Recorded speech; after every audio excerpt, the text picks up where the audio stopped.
నమస్కారం. ఈరోజు మన దేశంలోని అత్యంత శక్తివంతమైన, అదే సమయంలో ఎన్నో చర్చలకు దారితీసిన ఒక చట్టం గురించి మాట్లాడుకోబోతున్నాం. అదే narcotic drugs and psychotropic substances act 1985. సింపుల్గా చెప్పాలంటే ఎన్డీపీఎస్ చట్టం. మనం తరచూ పెద్ద పెద్ద డ్రగ్ కేసుల గురించి, వాటిలో ఇచ్చే కఠినమైన శిక్షల గురించి వింటూ ఉంటాం కదా. అసలీ చట్టంలో ఏముంది? ఎందుకని దీనికింత కఠినమైన చట్టమనే పేరొచ్చింది? ఆ వివరాల్లోకి వెళ్దాం. ఈ చట్టం ఎందుకంత కఠినంగా ఉంది అనే ప్రశ్నకు సమాధానం దాని ఉద్దేశంలోనే ఉంది. మొదటినుంచి దాని లక్ష్యం చాలా స్పష్టంగా ఉంది. చూడండి, ఇక్కడ కఠినమైన అనే పదం చాలా ముఖ్యం. ఇది ఏదో నామమాత్రపు చట్టం కాదు. డ్రగ్స్ రవాణాను అరికట్టడానికి ఒక ఉక్కుపాదంలాంటి వ్యవస్థను ఏర్పాటు చెయ్యాలన్నదే దీని అసలు ఉద్దేశం. అంటే దీని వెనుకున్న ఆలోచన ఏంటంటే, అప్పటికే ఉన్న పాత చట్టాలన్నింటినీ కలిపి ఒకే శక్తివంతమైన చట్టంగా మార్చడం, డ్రగ్స్కు సంబంధించిన అన్ని కార్యకలాపాలను కంట్రోల్ చేయడం, డ్రగ్స్ స్మగ్లర్ల ఆర్థిక మూలాలను దెబ్బతీయడం, ఇంకా మన దేశ చట్టాలను అంతర్జాతీయ ఒప్పందాలకు అనుగుణంగా మార్చడం. సరే, ఈ చట్టం ఇంత స్ట్రిక్ట్ అంటున్నాం కదా, అసలిది ఏటిని, ఎలాంటి పనులను చట్టవిరుద్ధం అంటుందో చూద్దాం. ఎందుకంటే ఈ చట్టంలో ప్రతిదీ చాలా క్లియర్గా డిఫైన్ చేశారు. ముందుగా ఈ చట్టం నార్కోటిక్ డ్రగ్స్ అంటే ఏంటో చూపుతుంది.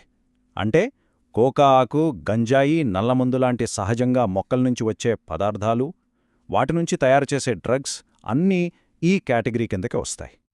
ఇక రెండోది సైకోట్రాపిక్ సబ్స్టెన్సెస్. ఇవి ఎక్కువగా సింథటిక్ లేదా కెమికల్ కాంపౌండ్స్, అంటే మనుషులు తయారుచేసినవి. ఇవి మనసు మీద ప్రభావం చూపుతాయి. ఎల్ఎస్డీ, ఎండిఎంఏ లాంటివి అన్నమాట. ఈ చట్టానికి ఒక షెడ్యూల్ ఉంటుంది. అందులో వీటి పెద్ద లిస్టే ఉంటుంది. ఇదే ఈ చట్టానికి గుండెకాయలాంటిది. సెక్షన్ 8 ఏం చెప్తుందంటే, ఈ డ్రగ్స్ను పండించడం, తయారు చేయడం, అమ్మడం, కొనడం, రవాణా చేయడం, దగ్గర ఉంచుకోవడం, ఆఖరికి వాడటం కూడా పూర్తిగా నిషేధం. ఒకే ఒక్క మినహాయింపు. కేవలం వైద్య, శాస్త్రీయ ప్రయోజనాల కోసం అది చాలా కఠినమైన నియంత్రణలతో మాత్రమే అనుమతి ఉంటుంది. ఓకే, చట్టం చాలా కఠినంగా ఉంది. కానీ దాన్ని అమలు చేసేదు ఎలా? ఇందుకోసం ఈ చట్టంలోని 5వ అధ్యాయం ఎన్ఫోర్స్మెంట్ అధికారులకు చాలా విస్తృతమైన అధికారాలను కట్టబెట్టింది. అధికారులకు ఎంత పవరుంటుందంటే, వాళ్ళు అనుమానమున్న ప్రదేశాల్లోకి ప్రవేశించి సోదాలు చెయ్యొచ్చు, డ్రగ్స్ను స్వాధీనం చేసుకోవచ్చు, నిందితులను అరెస్ట్ చెయ్యొచ్చు. కొన్ని అత్యవసర పరిస్థితుల్లో, అంటే సాక్ష్యాలు నాశనమవుతాయనో లేదా నిందితుడు పారిపోతాడనో అనిపిస్తే వారెంట్ లేకుండా కూడా యాక్షన్ తీసుకునే అధికారం వాళ్లకుంటుంది. ఇక్కడ మనం అర్థం చేసుకోవాల్సిన చాలా ముఖ్యమైన విషయమేంటంటే, సాధారణంగా వేరే క్రిమినల్ కేసుల్లో నేరం రుజువు చేయాల్సిన బాధ్యత ప్రాసిక్యూషన్ మీదుంటుంది. కాని ఎన్డీపీఎస్ చట్టంలో ఇది రివర్స్. ఎవరి దగ్గరైనా డ్రగ్స్ దొరికితే వాళ్లకి నేరం చేసే ఉద్దేశం ఉందని కోర్టు భావించవచ్చు. నేను నిర్దోషిని అని నిరూపించుకోవాల్సిన భారం నిందితుడి మీదే పడుతుంది. సరే, ఇప్పటిదాకా బేసిక్స్ చూశాం. ఇప్పుడు అసలు విషయానికొద్దాం. ఈ ఎన్డీపీఎస్ చట్టం పేరు చెబితేనే ఎందుకంత భయం? అదంతా దాని శిక్షల వల్లే. ఈ చట్టంలో శిక్ష అనేది కేవలం ఏ డ్రగ్ దొరికింది అనే దానిమీద మాత్రమే కాదు, ఎంత పరిమాణంలో దొరికింది అనే దానిమీద ఎక్కువగా ఆధారపడి ఉంటుంది. ఈ చట్టం 2 ముఖ్యమైన కొలమానాలను పెట్టింది. ఒకటి స్వల్ప పరిమాణం, అంటే పర్సనల్ యూజ్ కోసం ఉంచుకునే కొద్ది మొత్తం. రెండోది వాణిజ్య పరిమాణం, అంటే అమ్మడం కోసం ఉంచుకున్న పెద్ద మొత్తం. కేసు ఏ కేటగిరీలోకి వస్తుందనే దానిపై శిక్ష పూర్తిగా మారిపోతుంది. ఉదాహరణకు ఈ టేబుల్ చూడండి.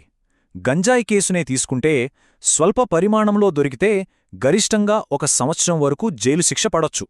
కాని అదే వాణిజ్య పరిమాణంలో పట్టుబడితే కనీస శిక్షే 10 ఏళ్ల కఠిన కారాగారం. చూశారా తేడా? కొద్దిగా దొరికితే ఒక శిక్ష, అదే పెద్ద మొత్తంలో దొరికితే జీవితాలే మారిపోయేంత కఠినమైన శిక్ష ఉంటుంది. ఇక అన్నింటికన్నా కఠినమైన శిక్ష మరణశిక్ష. కొన్ని అత్యంత ప్రమాదకరమైన డ్రగ్స్ను భారీ వాణిజ్య పరిమాణంలో రవాణా చేస్తూ మళ్లీ పట్టుబడితే వాళ్లకు మరణశిక్ష విధించే అవకాశం కూడా ఈ చట్టంలో ఉంది. ఈ చట్టం కేవలం జైలుకు పంపడంతో ఆగదు. డ్రగ్స్ వ్యాపారం ద్వారా సంపాదించిన ప్రతి పైసాను కూడా లాగేసుకుంటుంది. వారి ఆర్థిక సామ్రాజ్యాలను కూల్చివేయడమే దీని లక్ష్యం. దీనికోసం ఒక పక్కా ప్రాసెస్ ఉంది. ఫస్ట్, అధికారులు డ్రగ్స్ అమ్మగా వచ్చిన డబ్బుతో ఏ ఆస్తులు కొన్నారో గుర్తిస్తారు. తర్వాత ఆ ఆస్తి ఎలా సంపాదించారో చెప్పమని సదరు వ్యక్తికి నోటీసిస్తారు.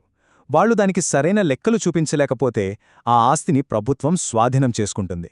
సింపుల్గా చెప్పాలంటే ఆస్తి జప్తవుతుంది.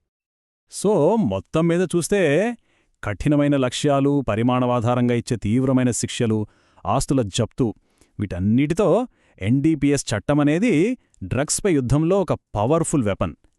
కానీ ఇక్కడొక పెద్ద ప్రశ్న మిగిలిపోతుంది.